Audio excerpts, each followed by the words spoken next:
She was just a poor woman who lost everything in her divorce. She had no money, no support, and no one to turn to. Then one day, she helped an old man struggling on the streets of Surulere. She didn't know he was watching her for months. She didn't know he was a retired billionaire. And she didn't know that one simple act of kindness would change her whole life forever. Why did her ex-husband invite her to his grand wedding? And what happened when she arrived that left the whole of Lagos speechless?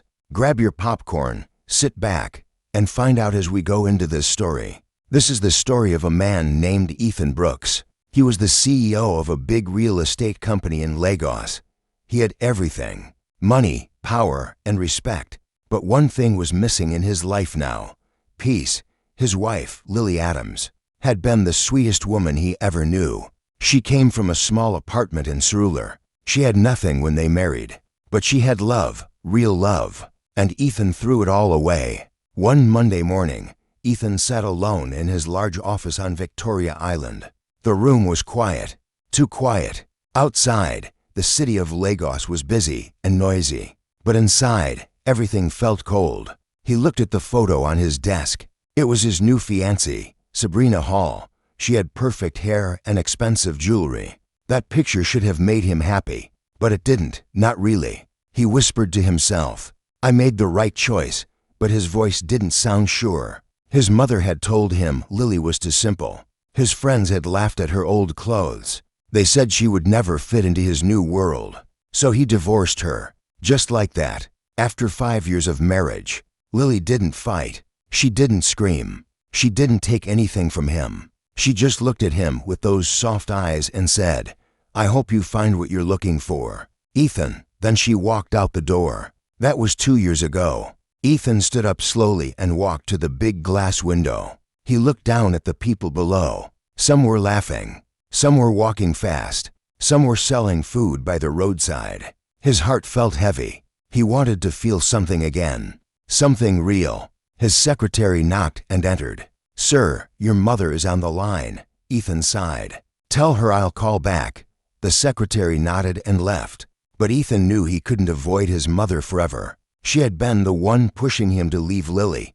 She had been the one who introduced him to Sabrina. And now, she was the one planning the biggest wedding Lagos had ever seen.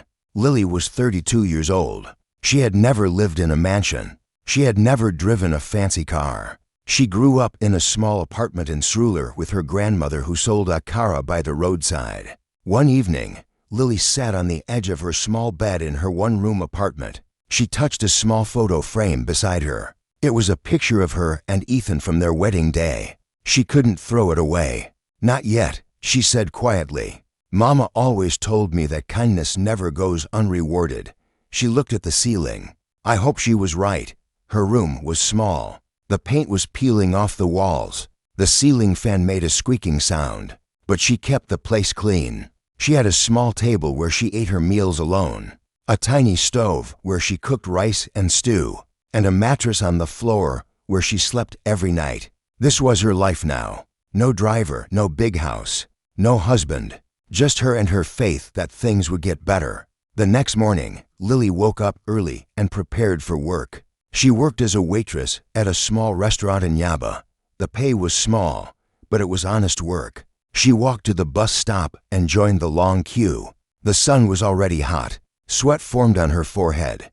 A woman beside her complained loudly, "This Lagos sun will kill somebody one day." Lily just smiled. She had learned not to complain. Complaining never changed anything. At the restaurant, she worked from morning till evening, serving customers, cleaning tables, washing plates.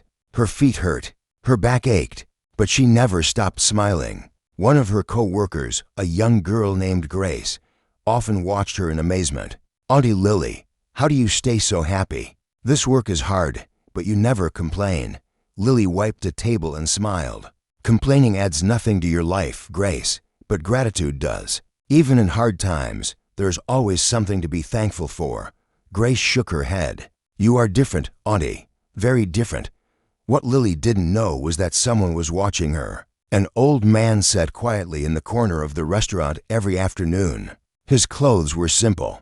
His face was kind, but his eyes were sharp. He had been coming there for weeks, watching, listening, learning. His name was Mr. Raymond Adebayo, and he was no ordinary old man. 40 years ago, Raymond had built one of the biggest logistics companies in Nigeria. He had employed thousands of people. He had made billions of naira. But after his wife died 10 years ago, he sold everything. He gave most of his money to charity. He moved to a small house in Surulere and lived quietly. But he had one mission left. He wanted to find someone worthy of his help, someone with a pure heart, someone who would use his money for good. He had searched for years. He had tested many people, but they all failed. They were either greedy, dishonest, or selfish. Then he found Lily. He watched her serve customers with patience. He watched her help an old woman who couldn't afford her meal by paying from her own pocket. He watched her stay late to help a pregnant co-worker finish her shift. And he knew this was the one. One hot afternoon, Raymond decided to test her one more time. He walked out of the restaurant and pretended to fall near a gutter. His leg twisted. He cried out in pain. People walked past without stopping. Some looked, some whispered, but no one helped. Then Lily came. She was carrying two heavy bags of groceries, but she dropped everything and rushed to him. "Sir, are you okay?" she asked, bending down. Raymond looked up at her. His heart was full. "I think I twisted my ankle," he said softly. "I was trying to cross the road and I fell." Lily didn't hesitate. She helped him up slowly, letting him lean on her shoulder. She picked up one bag of groceries and left the other behind. Some things were more important than tomatoes and rice. "Where do you live, sir?" she asked. "Not far," he said. "Just down that street." Lily walked with him slowly, step by step. The sun was hot. Her back hurt, but she didn't complain, not once. When they reached his small house, she helped him sit on a chair outside. "Let me get you some water," she said. She went inside and came back with a cup of water. She knelt beside him and handed it to him. "Thank you," Raymond said, looking at her carefully. "What is your name?" "Lily," she said. "Lily Adams." He nodded slowly. "You are a kind woman, Lily. Not many people would stop to help an old man like me." Lily smiled. "My grandmother taught me that we are all family. When one person falls, another should help them rise." Raymond's eyes softened. He had found what he was looking for. For the next few weeks, Lily continued her life, working at the restaurant, volunteering at the community center in Yaba, helping neighbors carry water, teaching young girls to read. She didn't know that Raymond was watching her every move. He followed her to the community center. He saw her teach children with patience. He saw her feed homeless people with her own money. He saw her cry when a sick old woman in her compound died because she couldn't afford hospital bills. And each time, his respect for her grew deeper. One evening, there was a knock on her door. Lily opened it slowly. Her eyes widened. Raymond stood there, but he looked different. He wore a fine Igbata made of expensive fabric. His shoes were polished. A black Mercedes was parked behind him with a driver waiting inside. "Good evening, Lily," he said with a warm smile. Lily was confused. "Sir, you look," he laughed softly. "Different." "Yes, I suppose I do. May I come in?" "Please, come in," she said, stepping aside. Raymond walked into her small room and looked around. The room was clean but small. There was only one chair and a small table. A calendar hung on the wall. A Bible sat on the table. He sat on the edge of the chair. "Lily," he said, "I have been watching you for many weeks." Lily's heart began to beat faster. "Watching me? Why?" "Because I was looking for someone," he said. "Someone with a pure heart. Someone who helps others without expecting anything in return. I have been searching for many years. I have tested many people. But you, Lily, you are different." He reached into his pocket and brought out an envelope. He placed it on the table. "This is a check," he said. 10 million naira. Enough to start a small home care agency. You will help families take care of their elderly, their sick, their children. I believe in you, Lily. I believe you will use this money to help others." Lily's hands were shaking. Tears rolled down her face. "Sir, I don't understand. Why me? I have nothing to offer. No education, no connections, nothing." Raymond smiled. "You have something money cannot buy. You have kindness. You have compassion. You have a heart that feels the pain of others. That is worth more than all the money in the world." He stood up and walked to the door. "Don't waste this chance, Lily. Use it well. And remember, true wealth is not what you have. It is what you give." Then he opened the door and left. Lily sat still for a long time. The envelope in her hand felt heavy. Her eyes looked up at the small window, and for the first time in 2 years, she felt hope. Months passed. Lily's home care agency grew slowly at first. She started with just 3 workers. All of them were single mothers from Surulere who needed jobs desperately. She trained them herself. She taught them to care for people with patience and love. She named the company Grace Care Services because she believed everything she had received was by grace. Word spread quickly. Families in Yaba started calling. Then families in Acacia. Then families in Lekki. Then families in Ikoyi. Before she knew it, Lily had 20 workers. Then 50. Then 100. Then 200. She rented a small office in Lekki Phase 1. She bought a small car. She moved to a nicer apartment.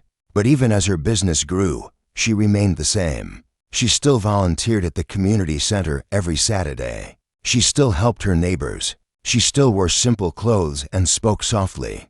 She never forgot where she came from. Every month, she sent money back to Surulere. She paid school fees for children who couldn't afford it. She bought medicine for sick people. She fed widows and orphans. Raymond visited her once a month. He never asked for anything in return. He just smiled and said, "I knew you would make me proud." One day, he sat across from her in her office. His eyes were filled with pride. "Lily," he said, "you have done more than I ever imagined. You have helped hundreds of families.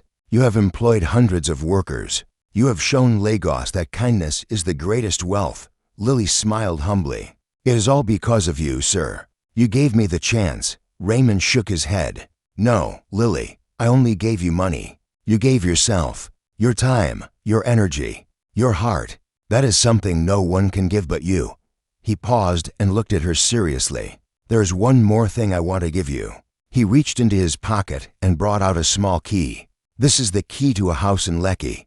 It is fully furnished. It is yours." Lily's eyes widened. "Sir, I cannot accept this. You have already done so much." Raymond smiled. "Accept it, Lily, not as a gift, but as a reward. You have earned it. And besides," he laughed softly, "an old man like me doesn't need a big house. I am happy in my small place in Surulere." Lily took the key with trembling hands. "Thank you, sir. I will never forget your kindness." Raymond stood up slowly. "Don't thank me. Just keep being who you are. The world needs more people like you." Meanwhile, on Banana Island, Ethan was preparing for his wedding. Sabrina had planned everything to perfection. The dress from London, the flowers from Dubai, the cake from Paris. The guest list included governors, senators, celebrities, and billionaires. Everything had to be perfect. Everything had to show Lagos that they were the most powerful couple in the city. One evening, Sabrina sat across from Ethan at dinner in their mansion. She was scrolling through her phone, looking at pictures from other weddings. Her face twisted with dissatisfaction. "Our wedding must be bigger than all of these," she said. "People must talk about it for years." Ethan nodded without much interest. His mind was elsewhere. "Darling," Sabrina said, her voice suddenly sweet like honey. "I have an idea." Ethan looked up. "What is it?" "Let's invite your ex-wife to the wedding." Ethan's face changed. His jaw tightened. "What? Why would we do that?" Sabrina smiled. A cold, calculating smile. "Think about it, darling. Everyone knows you divorced that poor girl from Surulere. If she comes to our wedding, looking ordinary and struggling in her old clothes, it will show everyone that you made the right choice. It will show them that you upgraded, that you moved up in the world, that you deserve better." Ethan was quiet for a moment. Something inside him felt wrong, but his pride was stronger than his conscience. "Fine," he said. "Send her an invitation." Sabrina's eyes sparkled with cruel satisfaction. "Perfect. I'll make sure she gets a front row seat to see what she lost." That night, Ethan lay in bed staring at the ceiling. He couldn't sleep. He kept thinking about Lily, her soft voice, her gentle smile, the way she used to make him tea when he came home tired, the way she used to pray for him every night. He shook his head. I made the right choice, he whispered to himself. But somewhere deep in his heart, he wasn't sure anymore. 1 week later, Lily was in her office in Lekki when her assistant brought her an envelope. "This came for you, Ma," the assistant said. Lily opened it slowly. Inside was a golden card with beautiful calligraphy. "You are cordially invited to the wedding of Ethan Brooks and Sabrina Hall, Echo Hotels and Suites, Victoria Island, Saturday, 4 p.m. Lily stared at the card for a long time. Her assistant looked worried. "Ma, are you okay?" Lily nodded slowly. "Yes, I'm fine." She put the card down and looked out the window. The Lagos skyline stretched before her. Cars moved slowly on the road below. People rushed about their business. She felt no anger, no bitterness, no desire for revenge, only peace. "I will go," she said quietly. Her assistant's eyes widened. "Ma, are you sure? After everything he did to you?" Lily smiled gently. "Yes, it's time to close that chapter. Properly, not with anger, but with peace." That evening, Lily went home and knelt beside her bed. She prayed for a long time. She prayed for strength. She prayed for grace. She prayed for Ethan and Sabrina. She prayed that God would give her the right words to say and the right attitude to carry. When she stood up, her heart was light. She was ready. The day of the wedding arrived. Echo Hotels and Suites was decorated like a royal palace. White and gold everywhere. Flowers imported from Holland. Crystal chandeliers hanging from the ceiling. The biggest names in Lagos were there. Governors, senators, celebrities, business tycoons. Everyone was dressed in their finest. Asoebi in gold and white.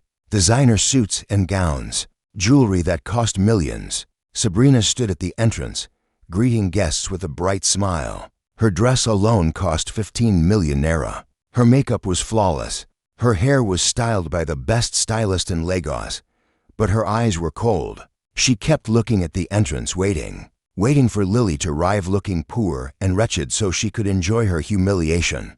Guests whispered among themselves, "I heard his ex-wife is coming." "Really? That poor girl from Surulere? I heard she's still struggling, working as a waitress or something. This should be interesting." Ethan stood near the altar, adjusting his tie nervously. His best man patted his shoulder. "Relax, man. This is your day." But Ethan couldn't relax.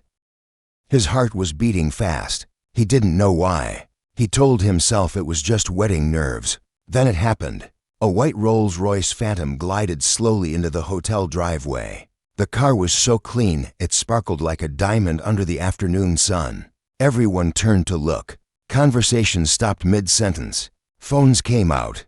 Cameras flashed. The driver stepped out in a crisp black suit and walked around to open the passenger door. A woman stepped out. She wore a soft pastel gown that flowed like water in the breeze. It was simple but elegant. Her hair was styled in beautiful natural curls.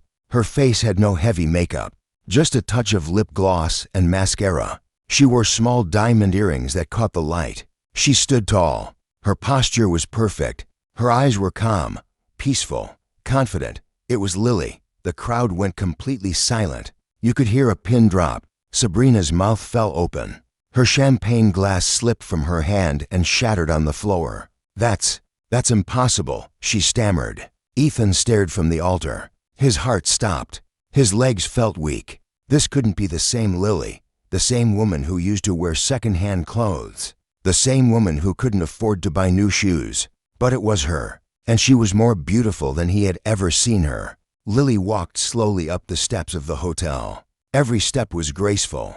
Every movement was deliberate. She didn't rush. She didn't show off. She didn't look left or right. She just walked with the quiet confidence of someone who had nothing to prove. Guests parted to let her through.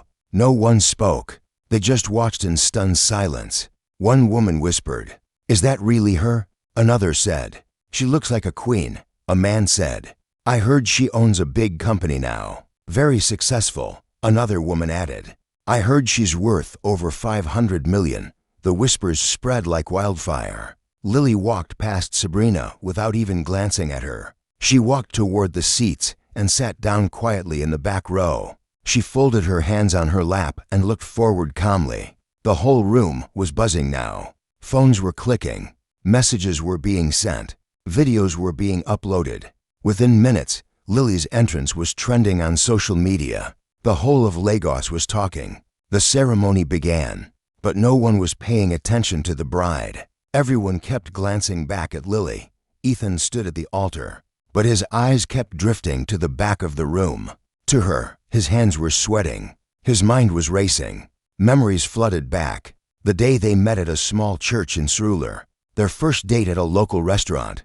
Their wedding day when she wore a simple white dress and looked more beautiful than anyone he had ever seen. The years of happiness before his mother poisoned his mind. The day he told her he wanted a divorce and watched her heart break in front of him. The pastor's voice droned on, but Ethan heard nothing. He just kept staring at Lily. Sabrina noticed. Her face grew red with fury. She squeezed his hand hard, her nails digging into his skin. "Focus," she hissed through clenched teeth. But Ethan couldn't focus. Not anymore. The ceremony continued. Vows were exchanged. But Ethan's voice was hollow. His words were empty. Everyone could see it. Everyone could feel it. When the pastor asked if anyone had any objections, the room held its breath. But Lily said nothing. She just sat there calmly, her hands folded, her face peaceful. The ceremony ended. Ethan and Sabrina were pronounced husband and wife, but there was no joy on Ethan's face, only regret. During the reception, the tension grew unbearable. Guests mingled and ate and drank, but the main topic of conversation was Lily. "Did you see her car? Did you see her dress? I heard she helps poor people all over Lagos. I heard she's building a hospital in Surulere." Sabrina couldn't take it anymore. She grabbed a microphone from the band and marched toward Lily. "Everyone," she shouted, her voice shrill with anger. "Let's all welcome our special guest, Lily Adams, Ethan's poor ex-wife from Surulere." The room went silent. All eyes turned to them. Sabrina smiled cruelly, her perfect makeup unable to hide the ugliness in her heart. "Tell us, Lily, how does it feel to see your ex-husband marry someone better than you? Someone who actually belongs in his world. Someone who isn't a nobody from the slums." Everyone held their breath. The silence was deafening. Lily stood up slowly. She didn't look angry. She didn't look hurt. She didn't look intimidated. She just looked peaceful. She walked toward Sabrina and stood in front of her. They were the same height, but somehow Lily seemed taller, bigger, more powerful. "Sabrina," Lily said softly, her voice calm and clear. "I didn't come here to fight. I didn't come here for revenge. I didn't come here to compete with you. I came here to wish Ethan well and to close a chapter of my life with peace." She turned to Ethan. Their eyes met. His were filled with tears. Hers were filled with grace. "Ethan," she said, "I forgave you a long time ago. Holding onto anger is like drinking poison and expecting the other person to die. I refused to drink that poison. I let it go. I moved on. I built a new life. And I found happiness again." She paused. "Forgiveness frees the heart. I left the past in peace. And I hope you find your peace too." Ethan couldn't speak. Tears rolled down his cheeks. His body trembled. Sabrina screamed, her composure completely gone. "Who do you think you are? You're just a nobody from Surulere. A poor girl who got lucky. You have nothing compared to me. Nothing." Lily turned to face her. Her voice remained calm. Not angry. Not defensive. Just calm. "I may have come from Surulere," she said, "but I never looked down on anyone. I never tried to hurt people to make myself feel big. I never measured my worth by the things I own or the man I marry." She looked around at the guests.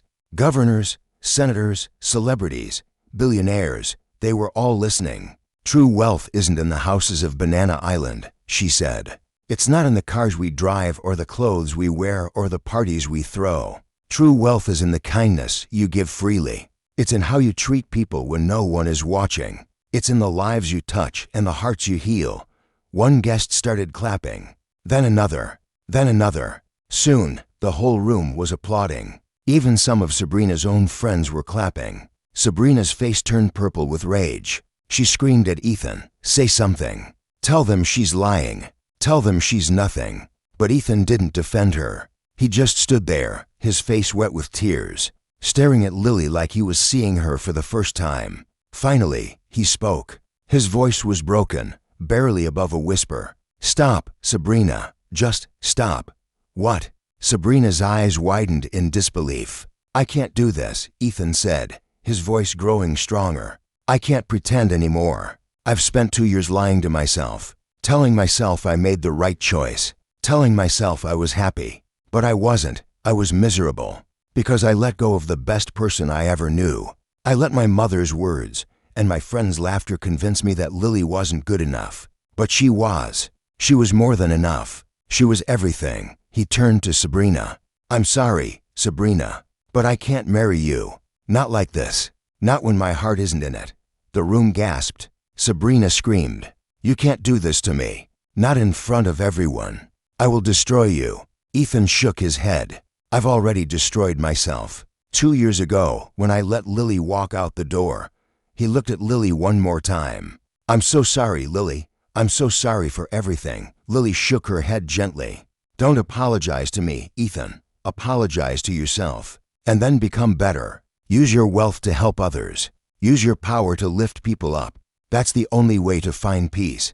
She turned and walked toward the exit. The crowd parted once more. This time, there was no whispering. Just respect. Just admiration. Just awe. As she reached the door, she stopped and looked back one last time.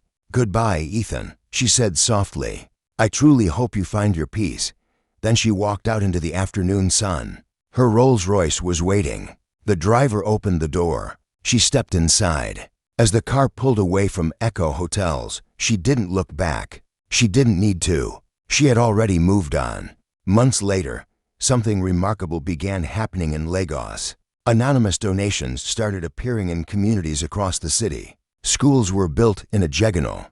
Hospitals received new equipment in Makoko. Orphanages were renovated in Mushin. Widows received monthly stipends in Surulere. Scholarships were created for brilliant students from poor families. Clean water was brought to communities that had never had it. No one knew where the money came from. The donations were always anonymous. But Lily knew. One day, she received a letter at her office. No return address. No signature. Just a few words written in a handwriting she recognized. You taught me what true wealth means. I'm trying to learn. Every naira I give now, I give because of you. Because you showed me that kindness is the greatest currency. Thank you, Lily. Thank you for forgiving me. Thank you for showing me a better way. I will spend the rest of my life trying to be worthy of the lesson you taught me. Lily smiled and put the letter in her drawer. She looked out her window at the Lagos skyline. The city that had once broken her heart had also healed it. She continued her work, building more care centers, training more workers, helping more families. She opened a free clinic in Surulere. She built a school in Ajegunle. She started a foundation to help widows and orphans across Nigeria. And whenever someone asked her about her secret to success, she always said the same thing. True wealth isn't in the houses of Banana Island. It's in the kindness you give freely. It's in the lives you touch, the hearts you heal, and the hope you give to those who have none. Now, I'd love to hear from you. What lesson did you learn from this story? Please drop your thoughts in the comments section below. I'll be reading them. Also, I have another very interesting story coming in just a few days. So make sure you subscribe to my channel and turn on your notification bell, so you'll know the moment the story is uploaded. If you enjoyed this one, don't forget to hit the like button and share this video with your friends. It really helps the channel grow. Thank you so much for watching, and I'll see you again soon.